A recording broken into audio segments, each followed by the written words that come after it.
For our next presentation, we are going to have Yvonne Witherspoon, who is a lecturer of theology at the Adventist University of West Africa in Liberia.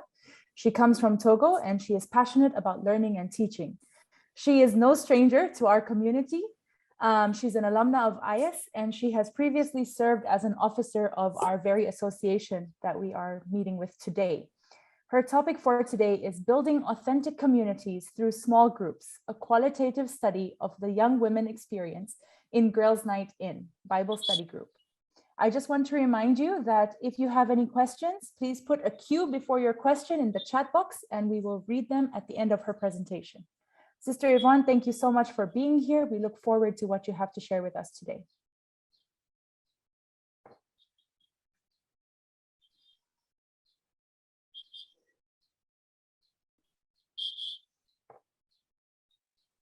Thank you very much. Can you all hear me and see my screen? Yes, we can. All right. So good morning to everyone. It's a pleasure and a privilege to be here. I will be presenting on building authentic communities through small groups, a qualitative study of the young women experience in Girls' Night In Bible Study Group. The COVID-19 pandemic, which spread around the globe in March 2020, had an impact on the health and social life of humanity. Its effects compelled governments around the world to impose quarantine measures on the population, which dampened the social strata of the community. These measures also had an impact on the church, as there could no longer be in-person gatherings for worship or other church activities. Data from a few African countries are presented here to demonstrate how the pandemic has affected the church in Africa. Chile reported that in South Africa, religious gatherings were prohibited and large masses such as the Holy Week, Easter, and Pentecost were strongly discouraged. Religious attendance was reduced to 50 people, sending the churches into using online platforms to maintain the body of believers. These same restrictions were imposed in Ghana by an act of parliament with notable consequences. Osei Tutu et al. In their study observed that religion is a big part of Ghanaian life, and religious gatherings are a regular feature to many Ghanaian scene. With this statement as a backdrop, they reported a decline in the spiritual life of many Ghanaians as a result of the religious gatherings prohibitions. Furthermore, the findings highlighted a loss of fellowship and community for many Ghanaians. Their social life centered around the church, and the COVID restrictions caused them to lose their friends, their social status, and their community. The same lockdown protocols were implemented in Nigeria, and because believers were unable to gather in large numbers, house fellowships became the solution for many. Believers living in proximity to each other meet at a fellow believer's home to share the word and foster a sense of familiarity and community. According to Zwingli in Kenya, the value for community increased as churches found ways of meeting in small groups. The concept of community is fundamental to Christian faith and practice.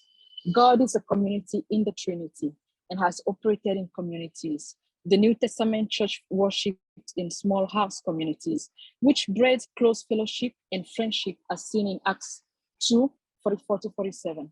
While there is safety in numbers, and the more the church grows, the more it becomes necessary to keep all of its members in unity, God desires for the church to be united in an intimate fellowship with him. In Revelation 21, the church is adorned as a bride, ready to enter into an intimate fellowship with God at home. Because the church is unsure of its future in this COVID-19 world or post-COVID-19 world, this study seeks to present small groups as a viable option for authentic community among believers in preparation for the coming of Jesus. The research questions that guided the study were: what compelled the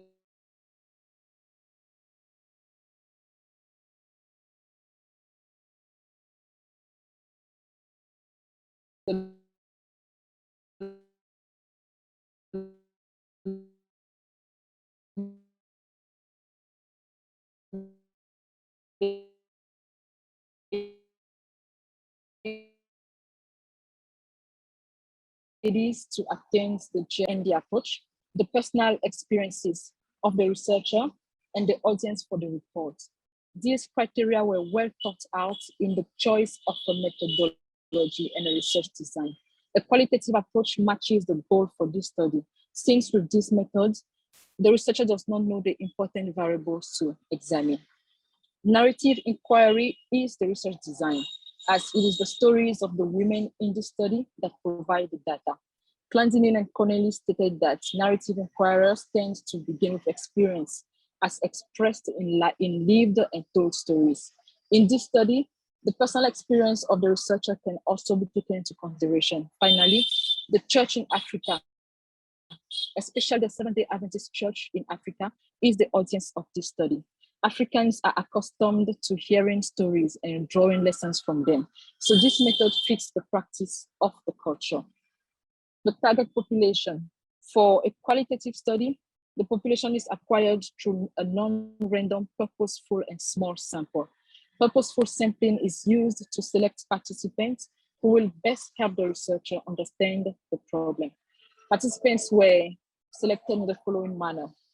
One, a constant participant in the activities of GNI Bible Study Group. Two, a minimum of 6 months belonging to the GNI Bible Study Group. Three, non-registered students or students who have graduated and are not faculty members. And four, a willing participant in this study. 4 women were eligible for the study, but 2 of them were willing to take part in it. They became the research subject. Research instrument.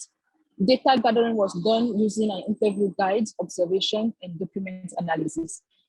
Scheduled interviews were conducted after the participants were identified. Consent of the participants was sought in the use of a recording device during the interviews held on separate schedules. The duration of the interview was about an hour each.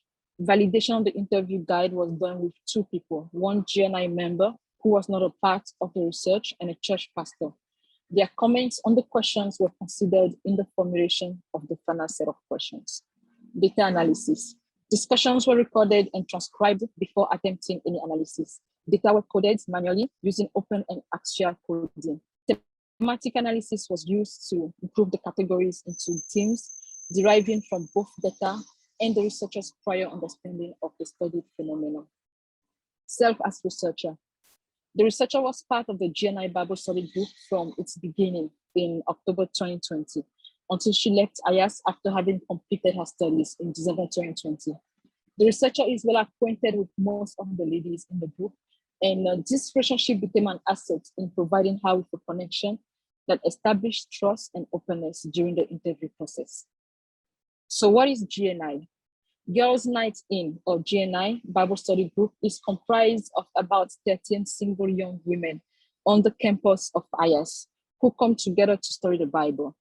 Dr. Ginger Kettenweller, the IAS president, planned of starting the group as a Sabbath school class for single ladies in March 2020.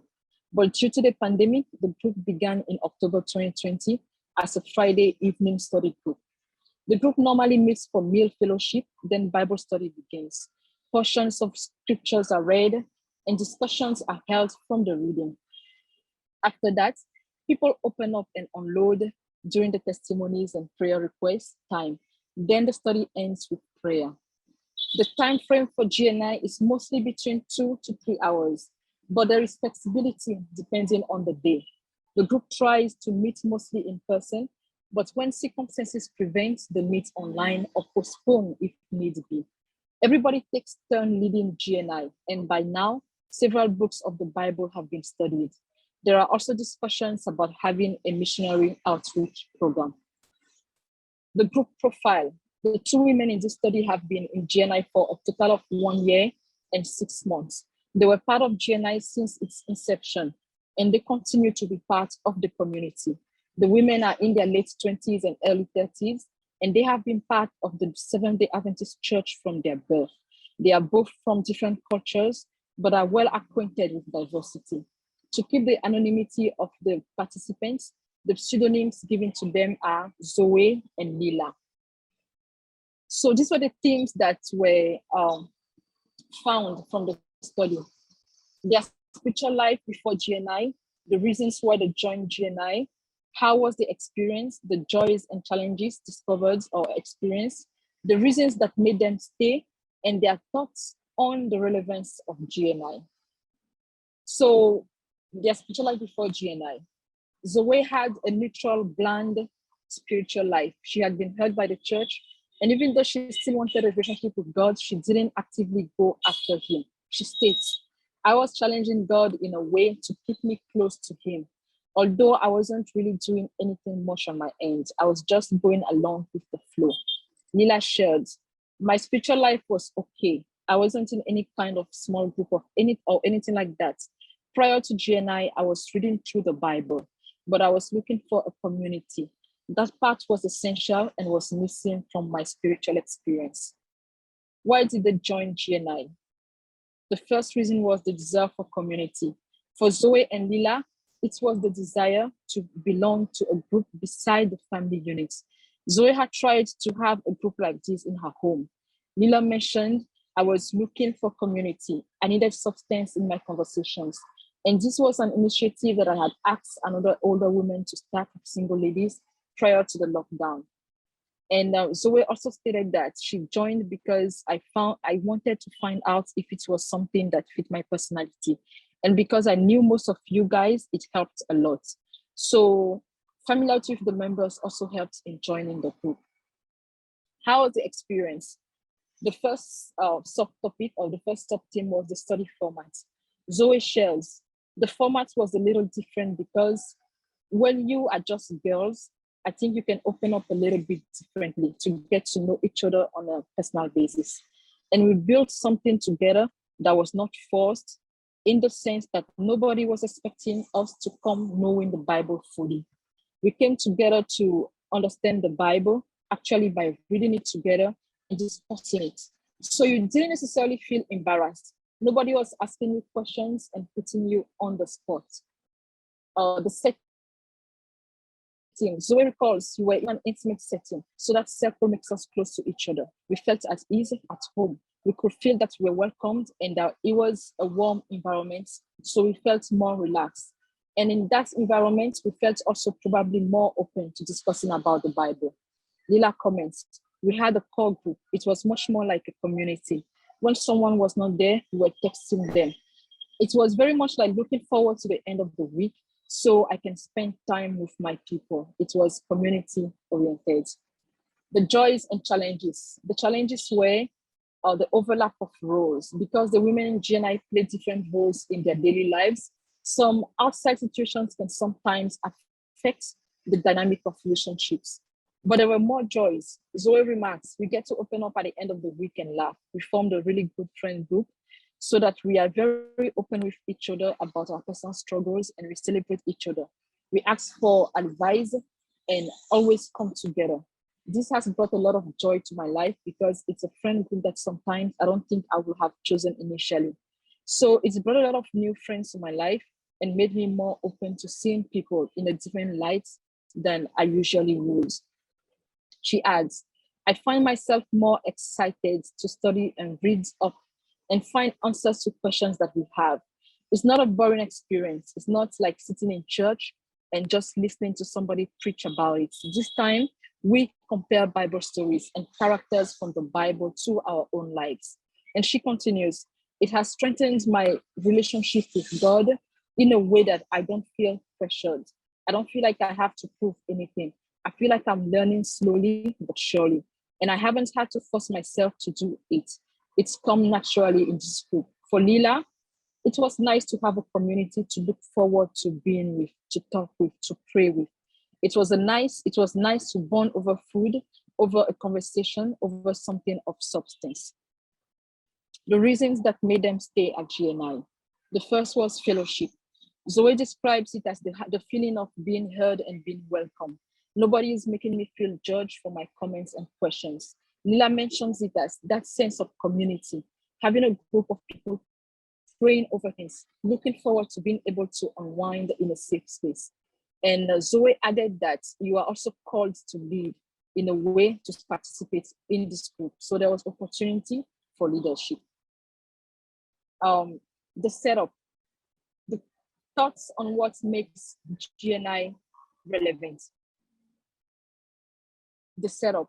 Zoe describes it as being informal in the best way possible.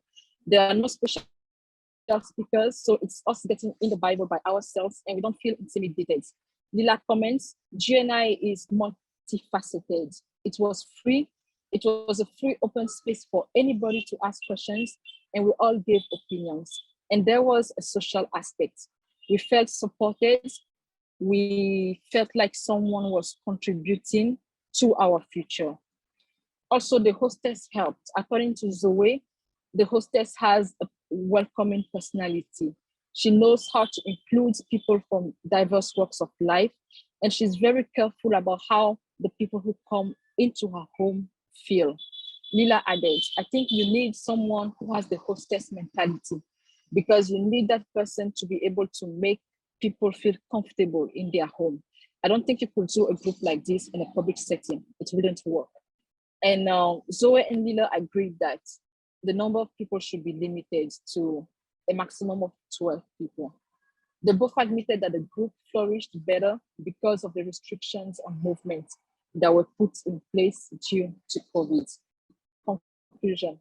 The objective of this study was to present GNI as a small groups model for the Seventh-day Adventist Church in Africa. From the research, it was observed that the young adults of today long for communities where they can be welcomed, heard, and in which they can participate actively, I must add. The study also shows that the GNI model allows for close relationships among members, as well as spiritual sustainability and growth. One is pressed to think of the believers in Acts 2, verse 42. And they were continuing steadfastly in the doctrine of the apostles and in fellowship and in the breaking of bread and in prayers. Recommendations. Should this study be taken into consideration by the Seventh-day Adventist Church in Africa?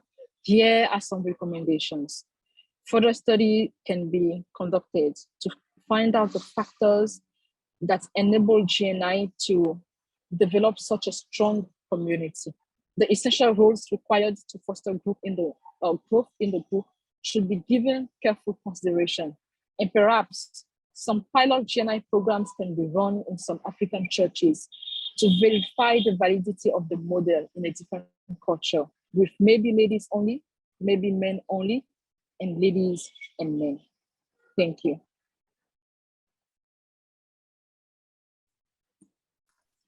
Thank you very much, Yvonne, for sharing that.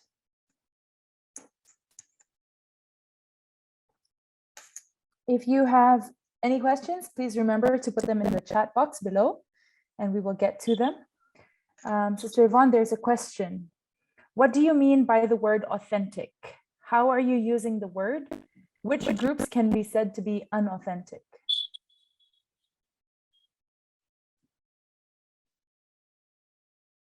All right. We used authentic in this context as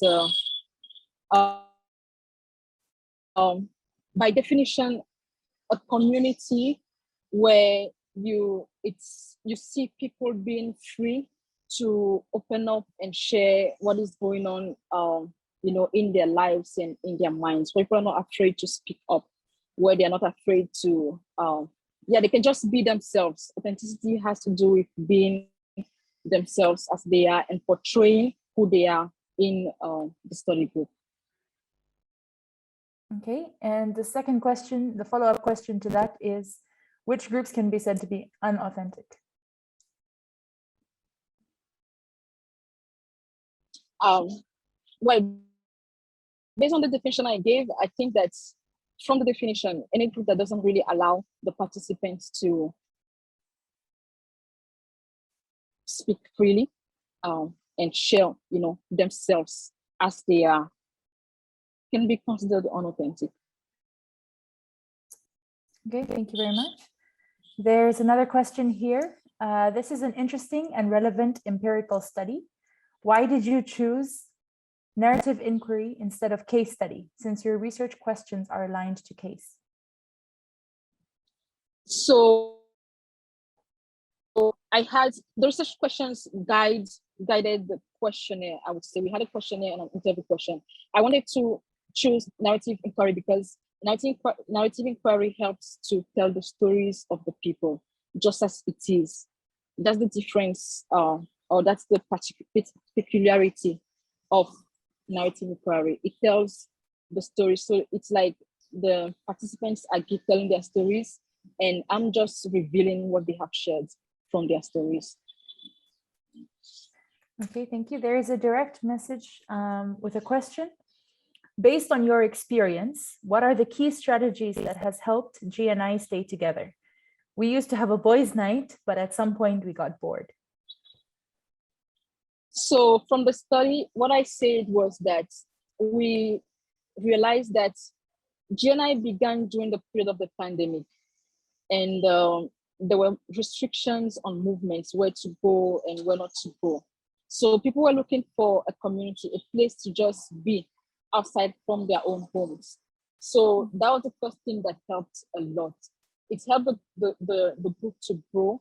And even now that the lockdown measures have been lifted up a little bit, because they had that consecrated time, it has helped now that people are still interested. The second thing is that the social aspect, it's like there is no formal format. It's informal. Once somebody has an idea, they bring it in and they try to see how it would flow. And the social aspect holds more equity as the spiritual aspect. So I think the combination of both helped for the group to continue. Perhaps I could ask a follow-up question to that. If that was the case and the pandemic helped define the group and keep the group committed to each other, would it then be possible for someone to copy a similar style and use it now? Do you think that it would work, considering that there's no forced lockdown? Yeah, that is why I say that I'm not recommending it for it to be done. I'm recommending that a pilot study be made to see how it will work in a different culture. As I said again, the social aspect also helped a little bit more. Mm-hmm. So maybe if it's done in Africa, and whenever somebody has a birthday, everybody goes. Whenever somebody has a party, everybody goes. Whenever somebody grieves, everybody goes. When that social aspect is highlighted as much as the spiritual aspect, maybe it might work, because people see each other in various spaces and various aspects of life every day. Okay, there are a few other questions here. I believe we have a few minutes. The research revealed that it will present stories because Africans love stories. I did not see stories such as these used by Africans as far as folklore is concerned. I saw cases and situations. How were these cases related to African storytelling or folklore? I meant that in the sense of, where I come from, you see us getting around together in the evening with the grandfather telling us stories. And even when you are preaching, like when you come in an African setting, whenever you are making a presentation and you bring in stories, people pay more attention. That's the sense of Africans pay more attention when stories are being told. So having this story coming directly from the women might help them to pay more attention to what was being said. Thank you. What are the specific turning points that constitute the results of your narrative inquiry? Can you come again? Sorry. What are the specific turning points that constitute the results of your narrative inquiry? All right, so I think that from the big themes that were chosen or that were found, the first was about the emphasis on community. The ladies found community in that group. It wasn't just about studying the Bible or learning about the Bible. It was a place where they had sisters. The second thing also is about the leader of the group who was hosting, the qualities that the leader had. And the third was about the let me say, the vulnerability in sharing. their experiences, and learning from the Bible without being judged. Those were the main points that came out from the study. Thank you very much, Sister Yvonne. We really appreciate you taking the time and for you joining us very early in the morning. We would like to share this certificate of recognition for you. We proudly present it to you for presenting on the topic Building Authentic Communities Through Small Groups, a qualitative study of the young women experience in Girls' Night In Bible Study Group. During this 15th AATA Theological Forum, we are giving this to you today very proudly. Thank you so much for joining us, and thank you for presenting. Thank you for taking your time. Thank you for having me. We are now going to continue on with our next presentation. Thank you very much for being here.